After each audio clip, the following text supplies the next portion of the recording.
નમસ્કાર મિત્રો, વિડીયોમાં તમારું સ્વાગત છે। તો મિત્રો, અત્યારે હાલની ખૂબ જ મોટી અને દુઃખદ ખબર સામે આવી રહી છે।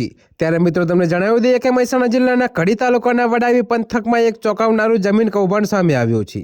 તો મિત્રો, અહીં આવેલું તરસિયા ગામ જાણે કાગળ પર વેચાઈ ગઈ હોય તેવી સ્થિતિ સર્જાઈ છે।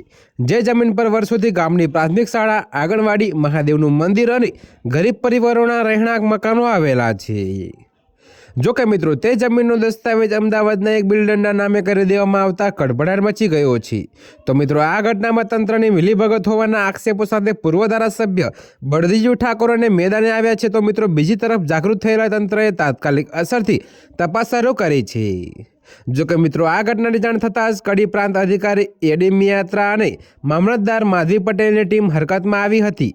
તો મિત્રો, મામલતદાર માધવી પટેલે જણાવ્યું હતું કે સર્વે નંબર 333માં થયેલા દસ્તાવેજ અંગેની વિગતો ધ્યાને આવતા સર્કલ ઓફિસર અને રેવન્યુ તલાટીને સ્થળ તપાસમાં અને પંચનામા કરવા માટે મોકલવામાં આવ્યા છે।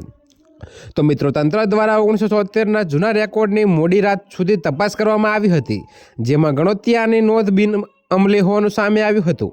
તો મામલતદારે વધુમાં જણાવ્યું કે હાલ આ સર્વે નંબરની જમીનને કલેક્ટર હસ્તક કરવાનો હુકમ કરવામાં આવ્યો છે, જેથી કોઈ અન્ય વ્યક્તિ તેનો કબજો ન લઈ શકે। તો મિત્રો, અત્યારે હાલ માટે આટલું જ। મળીશું નવી અપડેટ સાથે। અને જો તમને મારા વિડીયો પસંદ આવતા હોય તો વિડીયોને લાઇક, કોમેન્ટ, શેર અને અમારી ચેનલને સબસ્ક્રાઈબ કરવાનું ભૂલતા નહીં મિત્રો।